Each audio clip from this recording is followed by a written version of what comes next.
ప్రకటన గ్రంథం 1వ అధ్యాయము 3వ వాక్యము. ప్రకటన గ్రంథం 1వ అధ్యాయము 3వ వాక్యాన్ని చదువుదాం. సమయము సమీపించి ఉన్నది కనుక ప్రవచన వాక్యమును చదువువారును వాటిని విని ఇందులో రాయబడినటువంటి సంగతులను గైకొనిన వారు ధన్యులు. క్రీస్తునందు ప్రియమైనటువంటి దేవుని బిడ్డలారా, పరిశుద్ధ గ్రంథం బైబిల్లో పాత నిబంధన, క్రొత్త నిబంధన గ్రంథములో ప్రకటన గ్రంథం చివరి గ్రంథం 1వ అధ్యాయం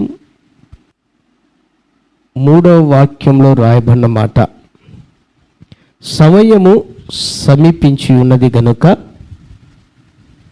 ఈ ప్రవచన వాక్యములను చదివి విని ఇందులో రాయబడినటువంటి ప్రకారముగా గైకొనినవాడు ధన్యుడు. అనగా అనుసరించువాడు, అవలంబించువాడు ధన్యుడు. ఈ లోకములో ధన్యుడు,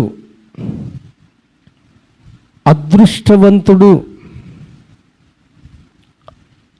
అని ఎవరిని అంటారు అని మనం ఆలోచన చేస్తే, బాగా డబ్బులున్న వారిని, ఆస్తిపాస్తులున్న వారిని, పలుకుబడి ఉన్నవారిని, బాగా పేరున్న వారిని, అందరికీ సహాయం చేసేవారిని, ఏ లోటు, ఏ కొదవ, ఏ కొరత లేనటువంటి వారిని వీడెంత అదృష్టవంతుడురా, ఈమె ఎంత ధన్యురాలురా అని అంటారు. కానీ పరిశుద్ధ గ్రంథం నందు మన దేవుడు చెబుతున్నటువంటి మాట ఏంటంటే, ఈ ప్రవచన వాక్యములు చదువువారు, వినువారు, వాటిని గైకొనువారు ధన్యులు. అంటే వారే అదృష్టవంతులు, వారే ధన్యతకరమైన జీవితం కలిగి జీవిస్తున్నవారు అని దేవుడు ఈ వాక్యం ద్వారా చెప్పారు. ఎందుకని? డబ్బు, ధనము, ఆస్తిపాస్తులు, అంతస్తులు, లేదా మనకు ఉన్న బంగారు, విలువగలిగినవి, వెలగలిగినవి, ఇవన్నీ కూడా ఇప్పుడు కలిగి ఉండి అనుభవించుటకు సమయము కాదు. ఎందుకు అంటే సమయము సమీపించింది. వాటిని కలిగి వాటిని అనుభవించడానికి ఇది సమయము కాదు. ఒకసారి సైన్యాధిపతి అయినటువంటి వ్యక్తి దైవజనుని దగ్గరకై వచ్చి ప్రార్థన చేయించుకొని వెళ్ళాడు. స్వస్థత పొందాడు. దైవజనుని మాట ప్రకారంగా స్వస్థత అనుభవించాడు.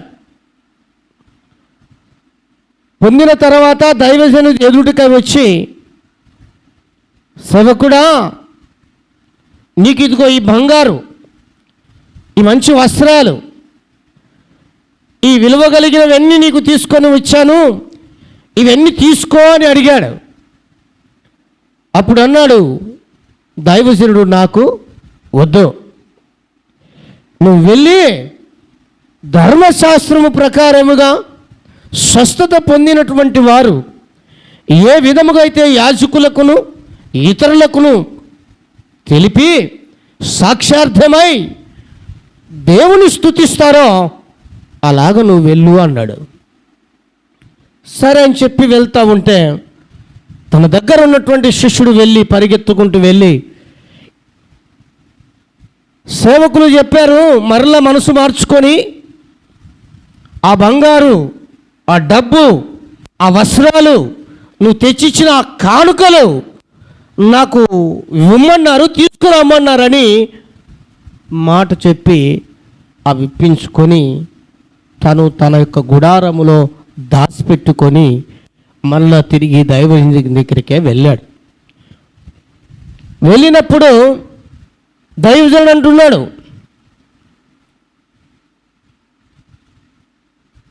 బాబు ఎక్కడి నుంచి వచ్చావు, ఎక్కడికి వెళ్ళావు? నేను ఎక్కడికి వెళ్ళలేదు కదయ్యా. అవునా, నీతో నా మనసు రాలేదా, నీతో నా ఆత్మ రాలేదా అన్నాడు. అని ఆ సందర్భంలో అన్నాడు, డబ్బును సంపాదించుకోవటానికి ఇది సమయమా?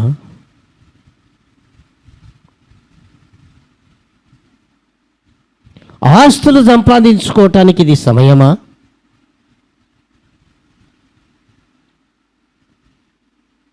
విలువగలిగిన వస్త్రాలను సంపాదించుకోవటానికి ఇది సమయమా?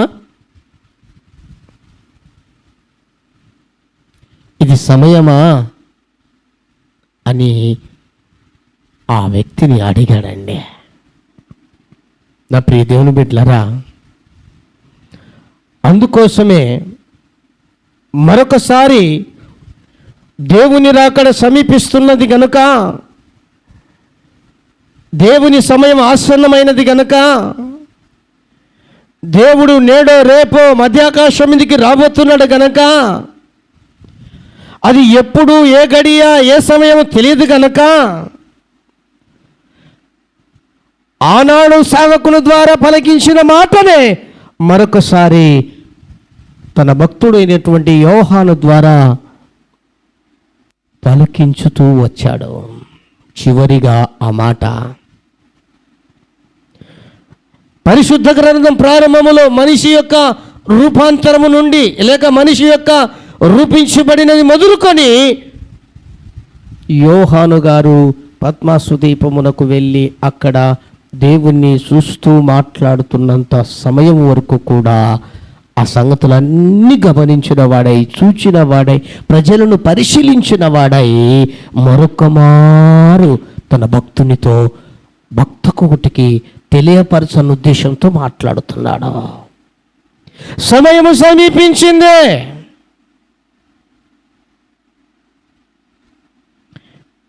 ఈ ప్రవచన వాక్యములను చదువు. సమయం సమీపించింది. ఈ ప్రవచన వాక్యములు విను. సమయము సమీపించింది. ఈ ప్రవచన వాక్యములను గైకొను, అవలంబించు, అనుసరించు. ఇంకా సమయం ఉంది, సమయం ఉంది, సమయం ఉందని అనుకుంటున్నావా? సమయము సమీపించింది. వీటిని చదువు, వీటిని విను, వీటిని గైకొని అవలంబించు. నీవు ధన్యుడవు, ధన్యురాలవు అని ఈ లేఖనం సెలవిస్తుంది. దేవునికి స్తోత్రం. హల్లెలూయా, హల్లెలూయా. ఈ పూట నేను అడుగుతున్నాను మిమ్మల్ని, దేవుని చేత నీవు ధన్యుడవు, ధన్యురాలవు అని అనిపించుకుంటావా? లోకము చేత ధన్యుడవు, ధన్యురాలను అనిపించుకుంటావా?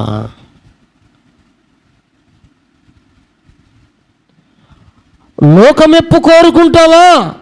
దేవుని మెప్పు కోరుకుంటావా? దేవుని ఇష్టం నెరవేరుస్తావా?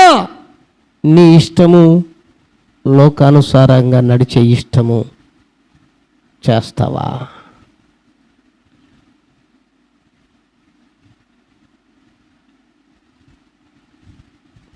ఒక్కసారి నిన్ను నువ్వు పరిశీలించుకొని నీకు నీవే జవాబు చెప్పుకో, ఆన్సరించుకొని ఆత్మకి, మన ఆత్మకి ఆన్సరించుకుందాం. సమయం లేదు, ఇక సర్దుబాట్లు లేవు, ఇక దిద్దుబాటే, సమర్థించుకోవడాలు లేవు, సరిదిద్దుకోవటమే. సమయం లేదు. ఇంకా కొన్ని రోజులు ఉండొచ్చులే, ఇంకా కొంతకాలం ఉండొచ్చులే, ఇంకా కొంత సమయం ఉండొచ్చులే, ఇంకా కొన్ని రోజులు ఉండొచ్చులే, ఇంకా కొన్ని సంవత్సరాలు బ్రతకొచ్చులే అనుకుంటే జాగ్రత్త. నిన్న శుక్రవారం ఒక కార్యక్రమం జరిగింది.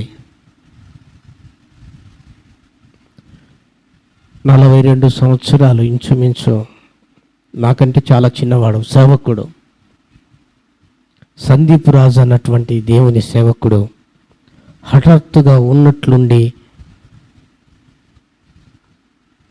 చనిపోయాడు. అస్సలు కారణం ఏమీ లేదు.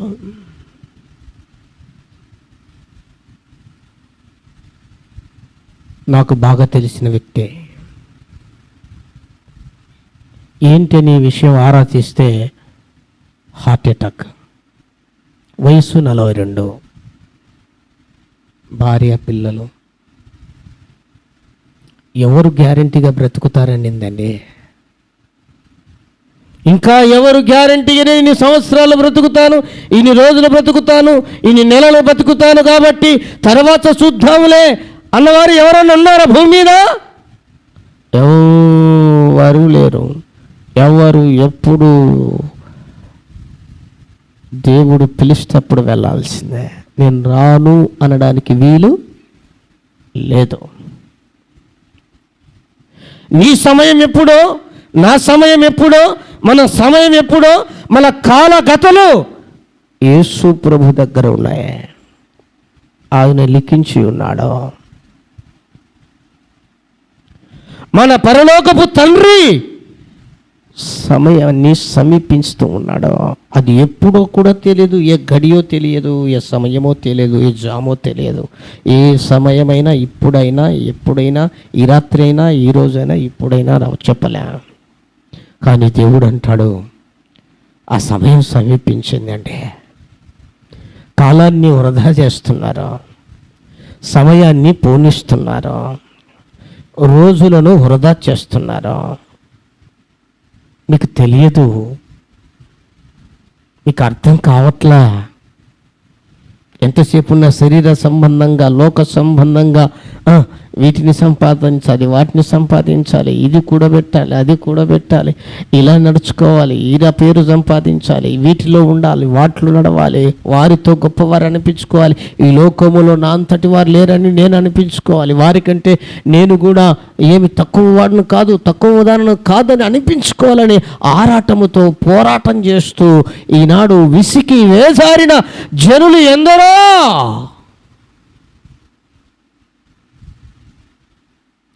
ఇందులో చిన్నలు, పెద్దలు, వృద్ధులు అని తేడా లేకుండా సమయాన్ని పోనిస్తున్నారు. దేవుడు అంటాడు, సమయం చాలా విలువైనది. దేవునికి స్తోత్రం, హల్లెలూయా. అట్ ద సేమ్ టైం మనిషి చాలా విలువైన వారు. సమయం ఎంత చాలా విలువైనదో మనిషి అనగా నువ్వు, నేను, మనమందరం కూడా విలువైనటువంటి వారం. సమయం పోతే తిరిగి ఎలాగ రాదో, మన ప్రాణం పోతే తిరిగి రాదో. అందుకు జాగ్రత్త పడు. నువ్వు ధన్యురాలుగా, ధన్యునిగా నా దృష్టిలో ఉండో అనగా దేవుని దృష్టిలో అంటున్నాడు. లోక దృష్టితో నువ్వు పక్కన పెట్టేశాయి. లోకంలో తక్కువ ఉన్న పర్వాలేదు, లేదా తగ్గిన పర్వాలేదు, లేకపోతే ఏమి లేకపోయినా అంత ఇబ్బంది ఏమి లేదు, కాస్త ఓర్పుతో పేషెన్స్తో ఉండితే చాలు. కానీ దేవుని కొరకు మాత్రం వీటిని అనగా ఈ ప్రవచన మాటలు, వాక్యములను మనం చదవడంలో కానీ, వినడంలో కానీ, గైకొనడంలో కానీ నిర్లక్ష్యం చేయవద్దు దయచేసి. ఎందుకంటే దేవుని మాటలు మనల్ని బ్రతికిస్తాయి. దేవుని వాక్యము మనల్ని బ్రతికిస్తుంది. దేవుని మాటలు మనకు నెమ్మదినిస్తాయి. దేవుని వాక్యము మనకి నెమ్మదినిస్తుంది. దేవుని వాక్యము మనకు ధైర్యాన్ని ఇస్తుంది. దేవుని మాటలు మనకు ధైర్యాన్ని నూరిపోస్తుంది. దేవుని మాటలు, దేవుని వాక్యము మనకు ఆదరణ, ఓదార్పును కలగచేస్తుంది. దేవుని మాటలు మనకు జీవం, ఉజ్జీవాన్ని కలగజేస్తాయి. దేవుని మాటలు ప్రియ దేవుని బిడ్డలారా మనకు మార్గాలలో బాట వేస్తుంది. మనం నడిచేదానికి బాట వేస్తాయి. అందుకనే అంత ప్రాముఖ్యంగా రాయించాడు. ఇవి చాలా మీరు జాగ్రత్త పడండి. ఏంటంటే చదివే విషయంలో, వినే విషయంలో, వాటిని గైకొనే విషయంలో జాగ్రత్త పడండి అని. ఎందుకంటే సమయం సమీపించింది, సమయము లేదు. కానీ ఈ రోజున చాలామంది కొందరు రకరకాలుగా ప్రవర్తిస్తున్నట్లు మనకు చూస్తున్నాం. అది దేవుని నమ్ముకున్న వారు కావచ్చు, ఈవెన్ సేవకులు కావచ్చు, లేదా వెలబట ఉన్నవారు మనుషులందరూ కావచ్చు, ఎవరైనా కావచ్చు. రకరకాలుగా కొందరు ప్రవర్తించటం మనం చూస్తున్నాం. ఇవి పరిశుద్ధ గ్రంథములో ఏనాడో ఈ రకరకాలైనటువంటి గుంపు వారు, ఈ రకరకాలైనటువంటి వ్యక్తులు ఉన్నారని దేవుడు ఏనాడో రాశారు పరిశుద్ధ గ్రంథంలో. అందరూ ఒకేలాగా ఉంటారని ఏమీ లేదు. ఒకటి మాత్రం చెప్పాడు, నన్ను నమ్ముకున్న వారు నాలాగానే ఉంటారని. దేవునికి స్తోత్రం, హల్లెలూయా. ఒకటి మాత్రం చెప్పాడు, నేను పరిశుద్ధులను కాబట్టి మీరు పరిశుద్ధులుగానే జీవిస్తారని. ఒకటి మాత్రం చెప్పాడు, నేను యథార్థవంతుని గనక మీరు యథార్థంగానే బ్రతుకుతారని. ఒకటి మాత్రం చెప్పాడు, నేను నీతి న్యాయము కలిగిన వాడిని కనుక మీరు నీతి న్యాయము కలిగి నడుచుకుంటారు. ఒకటి మాత్రం చెప్పాడు దేవుడు, నేను ఏ విధంగా అయితే నా తండ్రి దగ్గర యుగయుగాలు ఉంటానో మీరు కూడా నాతో, నా తండ్రితో కలిసి యుగయుగాలు ఉంటారన్నాడు. హల్లెలూయా.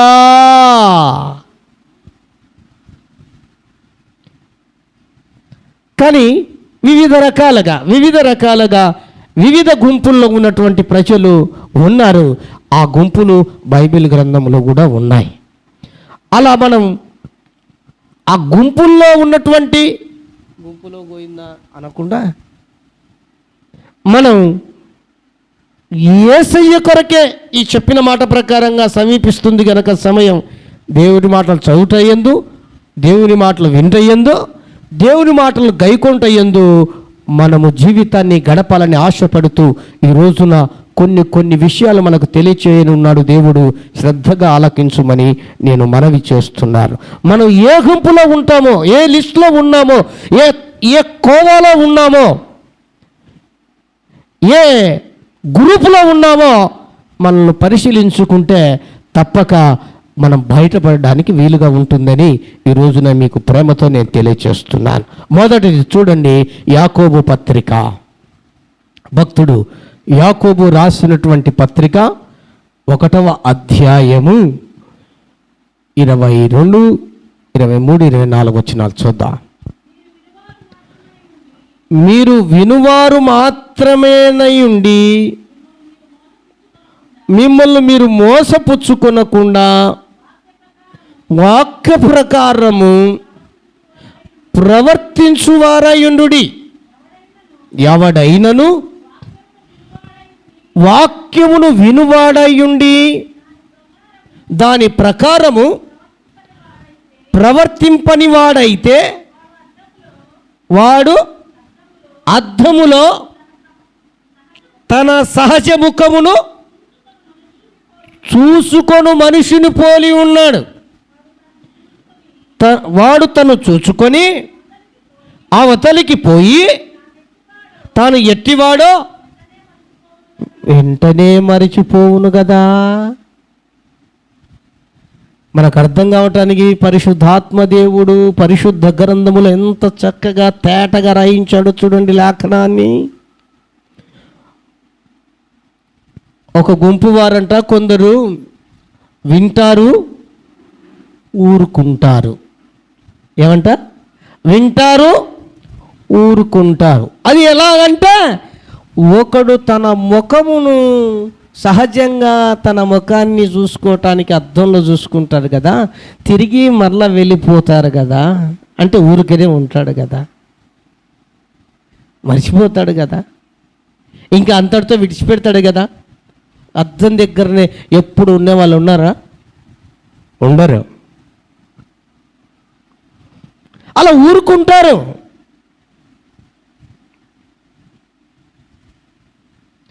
వారు ఎవరంట?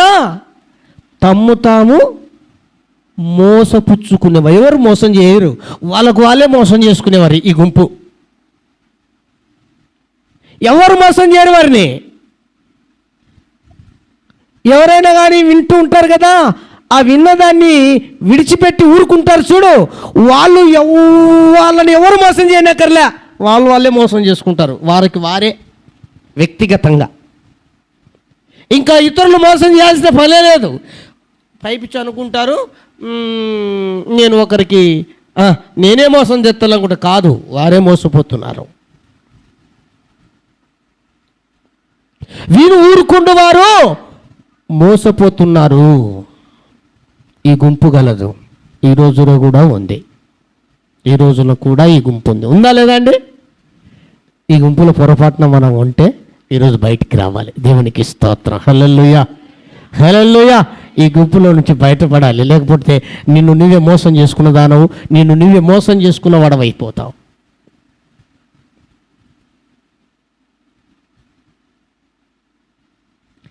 ఈ గుంపులో ఉన్నవారు ఎలా అంటే వింటారు, ఊరుకుంటారు.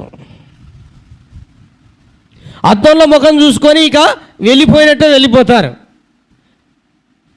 ఊరుకుంటారని దాని అర్థం. కానీ దేవుని వాక్యం ఏమంటుంది? వినాలి, చదవాలి, గైకొనాలి, అంటే అవలంబించాలి, అనుసరించాలి. కానీ కొందరు ఏం చేస్తున్నారంట? వింటున్నారు, వెళ్ళిపోతున్నారు. ప్రయోజనమేమి? పైపిచ్చు నీకు నువ్వు మోసం చేసుకోవడం తప్ప, నిన్ను నువ్వు మోసం చేసుకోవడం తప్ప.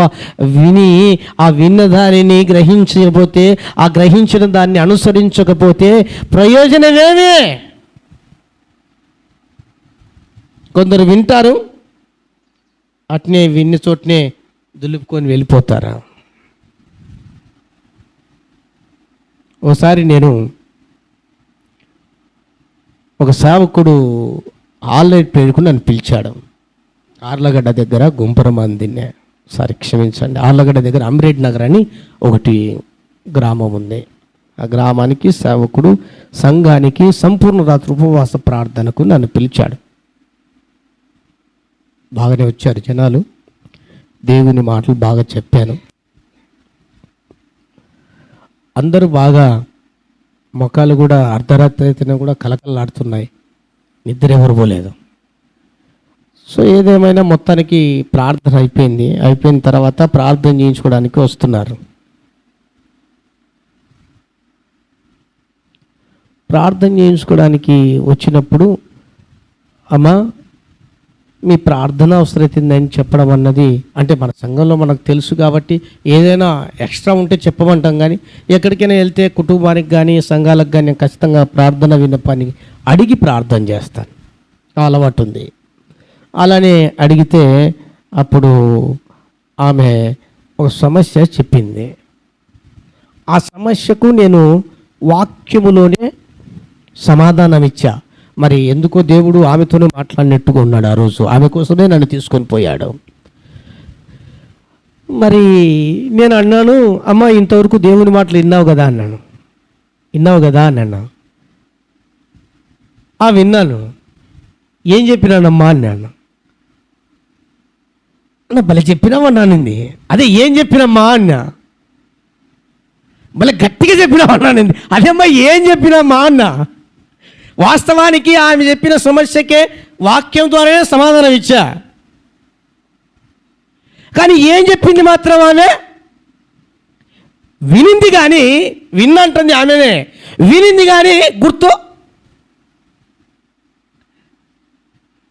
వినింది కానీ జ్ఞాపకము, వినింది కానీ గ్రహింపు, వినింది కానీ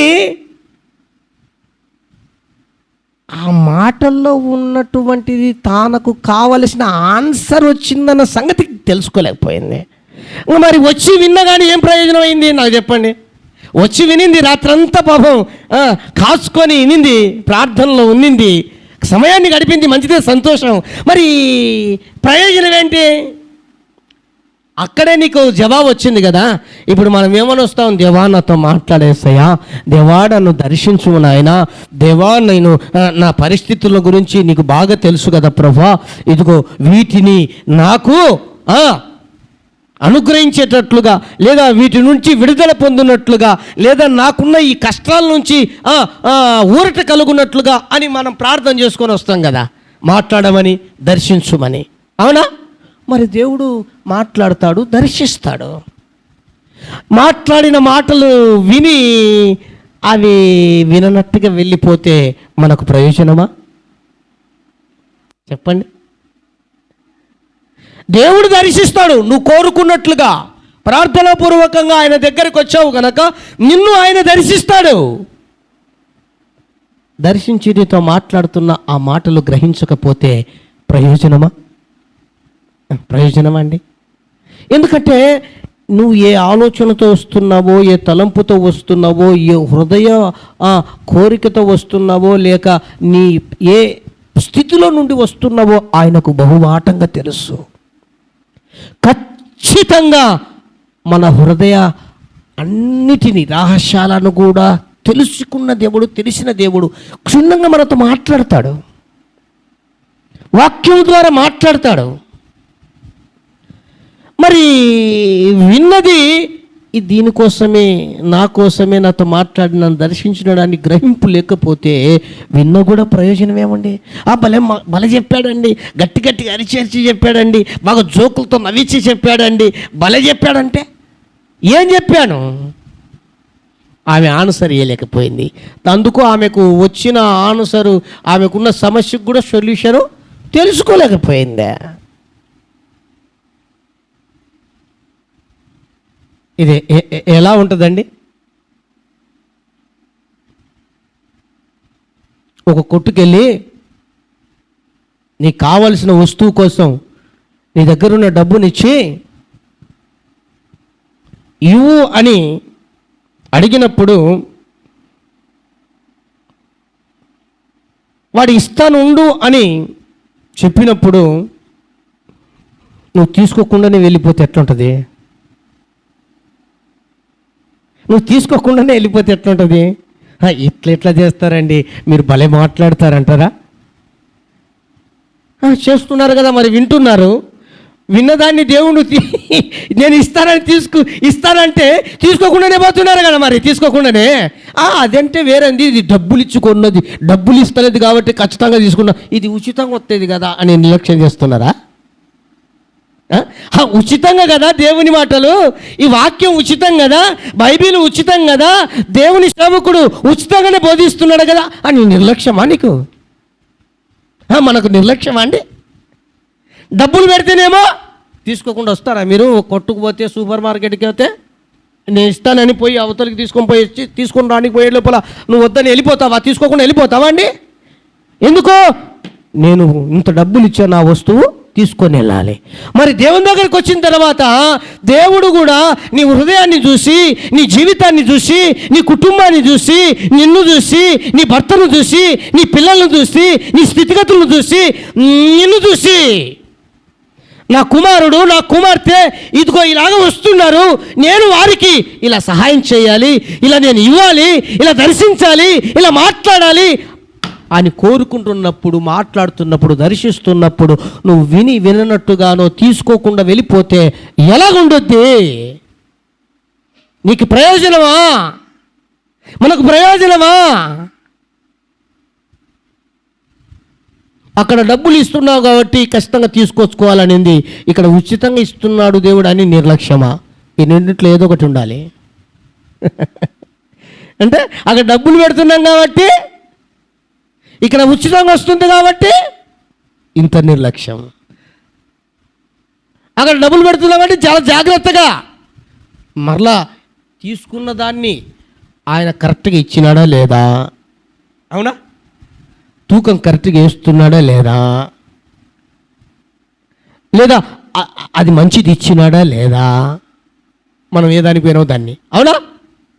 లేకపోతే రిటర్న్ తిరిగి మళ్ళా చిల్లర దానికి తగ్గట్టుగా పట్టుకొని మిగతాది ఇచ్చాడా లేదా అన్నీ చూసుకుంటారా లేదా? మరి అంత జాగ్రత్త చూసుకున్నప్పుడు దేవుని వాక్యం అంటే అంత ఎందుకండి మీకు అజాగ్రత్త? న్యాయమా? మీరే చెప్పండి. మీకు న్యాయమా? మనకు న్యాయమా? అని ఎంత అన్యాయం అండి!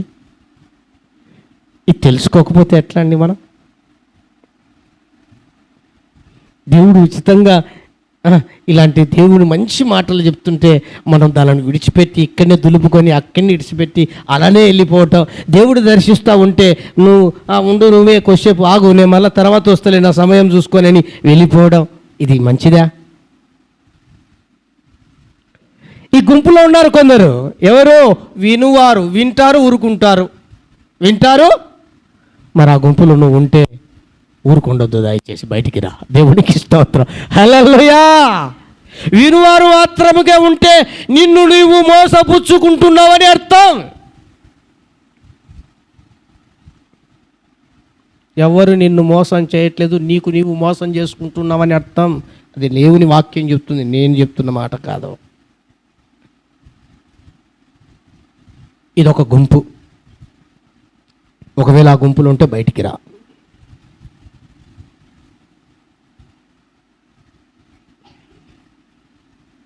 వినుట మటుకే కాదు, విన్నది కూడా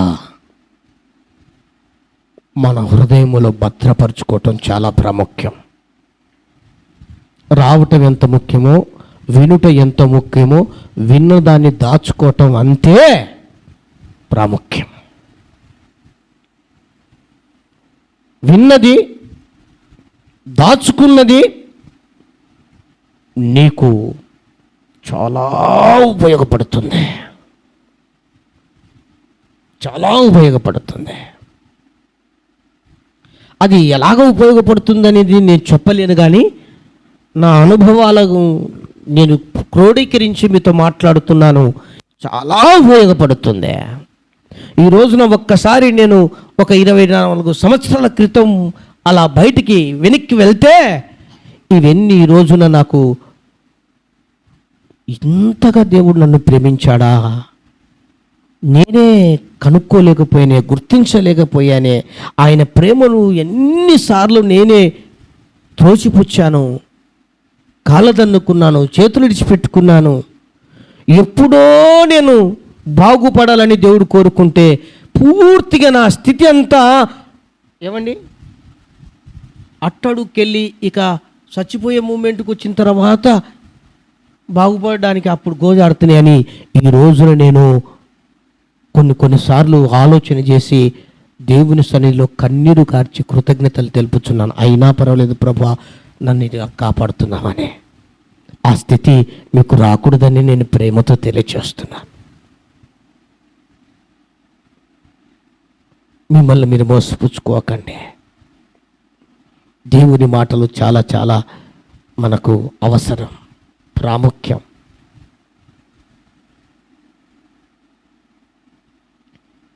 ఈ గుంపు ఒక గుంపు అండి. ఇది విని ఊరుకునే గుంపు. ఇంకొక గుంపు ఉంది, ఇంకొక లిస్టులో ఉన్నారు కొందరు. ఇంకొక గుంపులో చూడండి, పరిశుద్ధ గ్రంథంలో నుంచి యెషయా గ్రంథం 5వ అధ్యాయము 24వ వాక్యం. యెషయా గ్రంథం 5వ అధ్యాయము 24. అందరు తీయండి, చిన్న పిల్లలు కూడా, పెద్ద చదువుకుంటున్న పిల్లలు, పెద్ద పుస్తకం అనగా పరిశుద్ధ గ్రంథం ఉన్నవాళ్ళు. ఒకవేళ ఈ ప్రకటన గ్రంథం కాబట్టి చిన్న పుస్తకంలో ఉంటుంది. ఈ యెషయా గ్రంథం అంటే పాత నిబంధనలు ఉంటుంది కాబట్టి ప్రతి వారు తీసి అది చదవడం, చూసుకోవటం, జాగ్రత్తగా పరిశీలించడం నేర్చుకోవాలి. చదవండి అక్క. సైన్యములకు అధిపతియగు యెహోవా యొక్క ధర్మశాస్త్రమును నిర్లక్ష్యపెట్టుదురు, ఇశ్రాయేలీల యొక్క పరిశుద్ధ వాక్కును తృణీకరించుదురు. కాబట్టి కాచివేయినట్లు భస్మమగునట్లు వారి వేర్లు కుళ్ళిపోవును. దేవునికి స్తోత్రం, హల్లెలూయా. ఈ కొందరు గుంపు వారు ఉన్నారు, వింటారంట దేవుని మాటలు, నిర్లక్ష్యం చేస్తారంటే మర్చిపోతారు.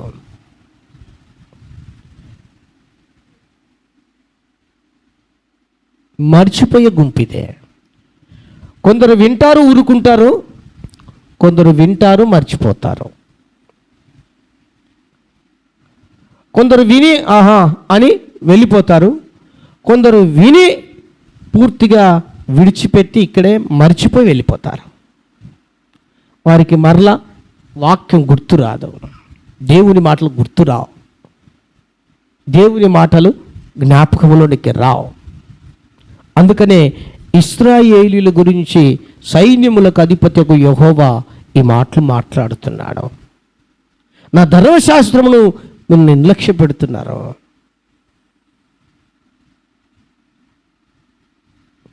మర్చిపోతున్నారు. నిర్లక్ష్య పెట్టడం అంటే ఏమని అర్థం? నిర్లక్ష్య పెట్టడం అంటే ఏంటండి? ఇప్పుడు చదువుకునేవారు సరిగ్గా చదువుకోకపోతే, సరైన రీతిలో చదువుకోకపోతే వారిని ఏమంటాం? చదువును చాలా నిర్లక్ష్యం. అంటే వారికి దేవుడు ఇచ్చింది ఏంది? చదువుకోమని. కానీ ఇచ్చిన దాన్ని ఏం చేస్తున్నారు? నిర్లక్ష్యం చేస్తున్నారు. అలానే దేవుడు ఇశ్రాయేలీయులకు ధర్మశాస్త్రం ఇచ్చాడు. మీకు అర్థమయ్యే రీతిగా చెప్పిన, దేవుడు ఇశ్రాయేలీయులకు ధర్మశాస్త్రం ఇచ్చాడు. అంటే ఇచ్చాడు దేవుడు బాగుపడమని, చదువుకొని, విని, తెలుసుకొని, అందులో ఉన్న మాటల ప్రకారంగా జీవించి, అవలంబించి, గైకొని ధన్యులుగా జీవించమని దేవుడిచ్చాడు. కానీ ఉన్నదాన్ని ఏం చేస్తున్నారు వీళ్ళు? నిర్లక్ష్యం, అంటే మర్చిపోతున్నారు. ఇచ్చిన దాన్ని, విన్నదాన్ని మర్చిపోతున్నారు, నిర్లక్ష్యం చేస్తున్నారు. ఎంత విడ్డూరం! ఇచ్చిన దాన్ని కాపాడుకోకపోతే అది నిర్లక్ష్యం చేసినట్లే. ఇచ్చిన ఆశీర్వాదాన్ని మనం కాపాడుకోకపోతే నిర్లక్ష్యం చేసినట్టే, అవునా కదా? ఇచ్చిన ఆరోగ్యాన్ని మనం కాపాడుకోకపోతే నిర్లక్ష్యం చేసినట్లే, అవునా? ఇచ్చినటువంటి రక్షణను కాపాడుకోకపోతే నిర్లక్ష్యం చేసినట్లే. దేవుడిచ్చిన యథార్థతను మనం కాపాడుకోకపోతే మనం నిర్లక్ష్యం చేసినట్టే. దేవుడిచ్చినటువంటి భక్తిని మనం కాపాడుకోకపోతే నిర్లక్ష్యము చేసినట్టే. దేవుడిచ్చినటువంటి ఈ వైభవం, ధన్యత, ఆధిక్యత కాపాడుకోకపోతే నిర్లక్ష్యం చేసినట్లే అర్థం. దేవుడిచ్చినటువంటి సహవాసాన్ని మనం కాపాడుకోకపోతే నిర్లక్ష్యం చేసినట్లే అర్థం.